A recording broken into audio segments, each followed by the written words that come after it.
Bonjour à tous. Quelques minutes pour vous proposer une manière de créer un parcours de formation sur Aptis et tout d'abord de passer de l'idée au parcours de formation en utilisant notamment une carte mentale pour organiser ces idées. La digitalisation de la formation passe par une étape de granularisation, c'est-à-dire de découpage des contenus d'un programme de formation en entités indépendantes les unes des autres, les plus petites possibles. Chacune de ces unités d'apprentissage est appelée un grain. Sur Aptis, un grain, c'est un module. Comme ils sont indépendants les uns des autres, on peut associer les grains comme on veut, soit pour créer une formation sur mesure qui répond à un besoin spécifique d'un apprenant dans le cadre de l'individualisation des parcours de formation, soit au contraire en construisant un parcours global pour la totalité des apprenants d'un groupe de formation.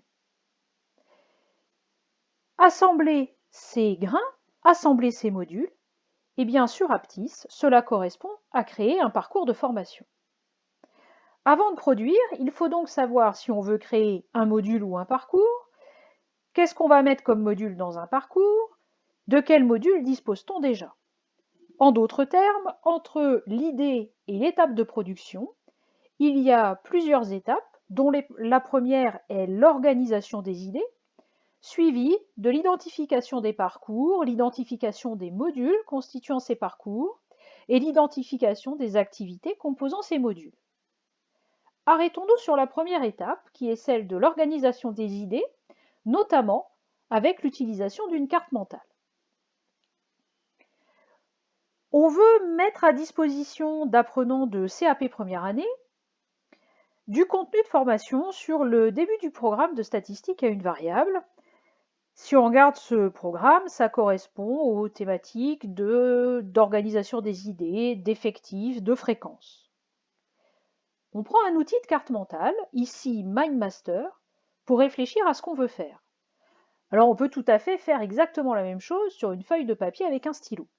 L'utilisation d'un outil de carte mentale permet d'archiver son travail, de le reprendre, de le retrouver, mais surtout de le partager avec d'autres formateurs si on fait un travail collaboratif. On réfléchit à ce qu'on veut mettre autour des différentes thématiques. Ça veut dire qu'on réfléchit à toutes les activités, tous les éléments qu'un apprenant devrait savoir ou devrait faire pour acquérir les compétences requises. On voit ici qu'autour de la thématique effectif et fréquence, on retrouve des choses autour des définitions, des calculs simples, de la résolution de problèmes et pourquoi pas autour des représentations graphiques. Une fois qu'on a fait ça et qu'on a organisé, regroupé nos idées par sous-thème, on se rend compte qu'on peut identifier très facilement ce qu'est un parcours de formation et ce que sont des modules de formation. Ici, on va voir que sur Aptis, on va créer un parcours autour de la thématique effectif et fréquence, et on pourrait faire la même chose sur le regroupement par classe. Pour le parcours effectif et fréquence, eh bien, il sera constitué de 4 modules. Une fois cette étape de réflexion faite, eh bien, on va passer à l'étape suivante, c'est-à-dire celle d'identifier précisément les modules, de les nommer en respectant le plan de nommage, d'identifier les activités correspondantes et de repérer les modules qui sont déjà existants. On va voir dans le prochain tuto qu'on va pouvoir utiliser tout simplement un fichier Excel pour faire ce travail. À bientôt dans le prochain tuto. Merci beaucoup.